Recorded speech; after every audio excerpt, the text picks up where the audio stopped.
Salut à tous et bienvenue sur ce nouvel épisode de Retro Racer sur notre petit CG La Poste. Aujourd'hui on va travailler sur la boucle arrière et le placement pour le placement de la selle.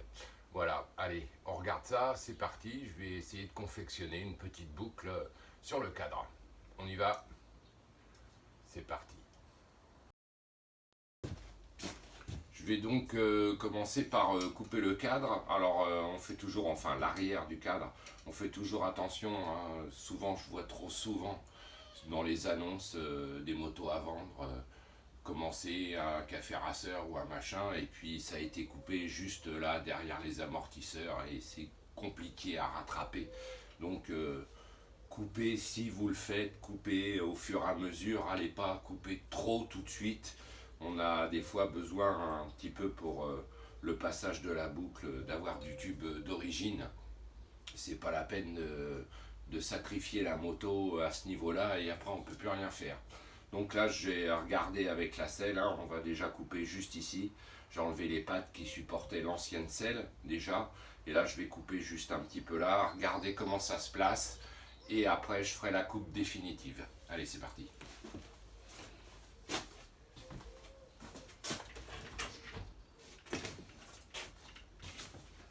Alors comme d'habitude, hein, vous mettez un casque et des protections, c'est beaucoup mieux.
Et zoom, c'est bâché. Et voilà.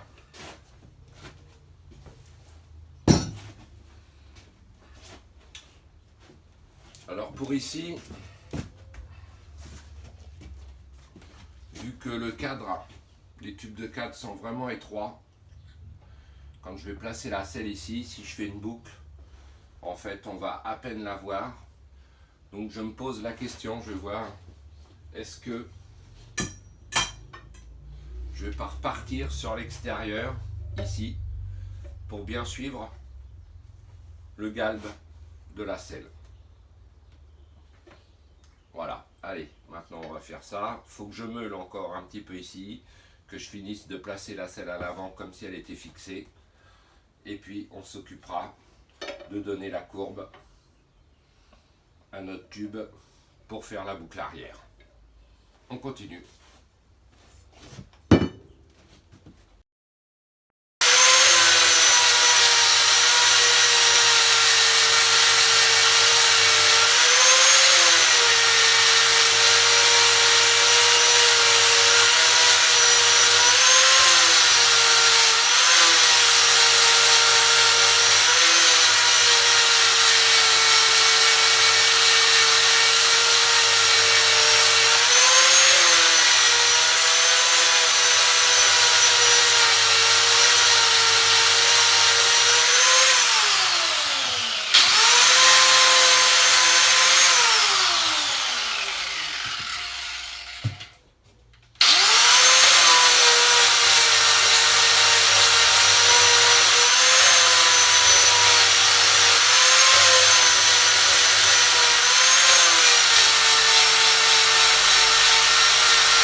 profite sur cette petite vidéo pendant que je suis en train de faire un peu de meulage. Je remercie Wilfried qui m'a indiqué des disques à meuler ouverts comme ça.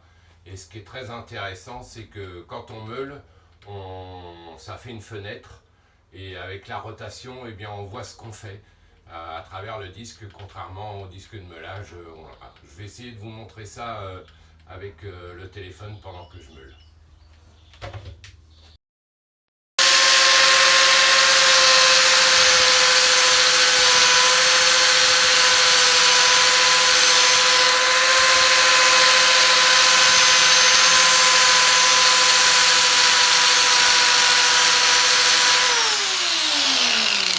Voilà, je pense que ça vous donne une idée. Et en fait, quand il tourne très vite, voilà, ça fait l'effet fenêtre et on voit ce qu'on fait. Bon, allez, je continue. Là, juste un petit message pour Will. Aujourd'hui, j'ai mis des vieilles pompes. Faudrait pas quand même faire trop snob avec mes belles pompes toutes blanches. Allez, ça c'était une petite aparté, je continue. Alors voilà, là je vais préparer un patron ou une matrice en bois où j'ai pris le galbe extérieur de la selle et là j'ai pris l'épaisseur sur les pointillés de mon tube qui va faire donc la boucle et c'est ici que je vais couper hein, pour avoir une forme comme ça qui va me servir quand je vais chauffer mon tube pour lui donner donc la forme voulue par rapport à la selle et qui va constituer la boucle.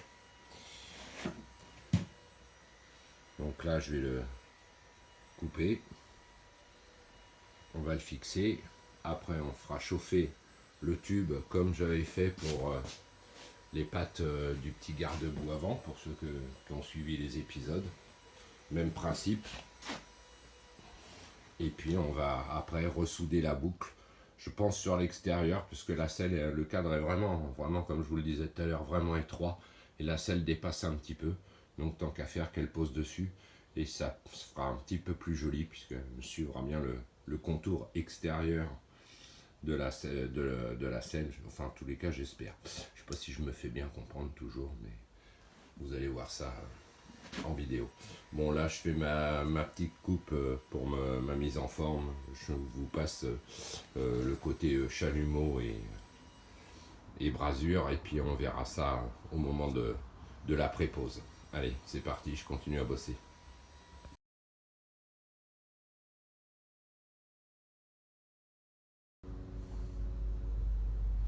Voilà, tout est en place. J'ai coincé mon tube. J'ai mis ma forme ici.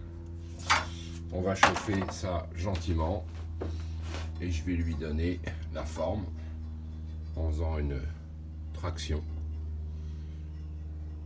Tout doucettement. Pour lui donner le galbe voulu. Allez, c'est parti. On commence la chauffe. Et on regarde ce que ça donne.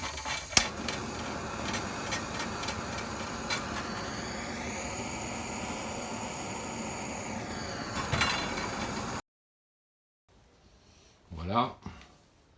Je viens de préplacer la petite boucle qui sort tout juste donc d'avoir été mise en forme. On la voit encore dépasser là-bas. Je ne l'ai pas coupé ni soudé. Bon, on va lui peaufiner le galbe gentiment. Et là, on arrive à avoir quelque chose d'assez intéressant qui se colle, qui suit bien la selle, qui se voit à peine d'ailleurs. C'est aussi un petit peu l'effet recherché. Donc là, je vais la poncer, la nettoyer, finir la forme et je vais la fixer au cadre. Allez, je continue. Voilà, je vais me servir d'un vieux garde-boue avant de je ne sais quelle moto, ça n'a pas d'importance, qui va faire la farce auquel je viens de couper les pics là pour faire mon garde-boue arrière, qui va être un garde-boue arrière raccourci, mais donc je vais me servir quasi de l'ensemble du garde-boue pour en profiter pour faire le lèche-roue. Et donc je pense que voilà, ça viendra s'appliquer comme ça en mini, hein. Je vais donc profiter puisque j'ai sorti le poste à soudure là pour faire une patte de fixation, et je devrais avoir quelque chose comme ça, pas trop qui dépasse, juste de quoi mettre un petit feu arrière et peut-être un mini support de plaque. Allez, je continue là-dessus, c'est parti.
Voilà, notre petite pâte est posée, on va la poncer. Et puis là, on va faire quand même un petit coup d'enduit pour boucher les petits trous, les différences qu'il y a qui sont mis. Je vais faire un petit enduit façon préparation peinture dessus. Et puis on va fixer après notre garde-boue. Et voilà. Ok, voilà, donc le garde-boue est fixé, hein. J'ai encore deux petites pâtes alu à mettre sur l'arrière de la selle pour qu'elles viennent bien joindre, bien se placer au niveau de la boucle. Le garde-boue arrière, ex-garde-boue avant de je ne sais quoi, et donc est passé entièrement, et en même temps fait le lèche-roue là sur l'arrière qui va protéger. Il me reste donc à passer au mastic de finition la boucle et la peindre. Ici, rattraper le cadre où j'ai meulé un petit peu pour que la soudure prenne. Il faudra que je pense aussi à faire une boîte couvre-batterie, je ne sais pas encore. Elle va se placer évidemment dans ce triangle-là. Et il y a un petit peu d'électricité à faire. Comme je vous ai dit tout à l'heure, je vais voir comment je vais faire pour les clignots à l'arrière. Le pneu est en train d'être changé. J'ai un joli petit cornet que j'ai retrouvé pour mon carburateur. Et puis aussi un petit filtre, vous verrez ça la prochaine fois, les petites bricoles. Un petit filtre pour la prise d'air moteur, que je vais mettre ici avec un petit coude certainement en cuivre, et le filtre ira derrière sur le côté du carburateur. Voilà pour cette étape. On approche de plus en plus de la fin de notre petit CG Laposte. Voilà, donc prochaine étape, ça sera l'arrière sera fini, hein. On a encore le feu, les clignotants, la remise de la roue arrière. Il faudra que je pense aussi à remettre les cale-pieds, enfin tout ça c'est pas le prochain truc à créer, donc ce sera la boîte à batterie. Voilà, un nouvel épisode qui vient de passer. Alors surtout, comme d'habitude, hein, n'hésitez pas à vous abonner, si ça vous a plu bien sûr. Et en attendant le prochain épisode, gaffe sur la route. Allez, salut à tous.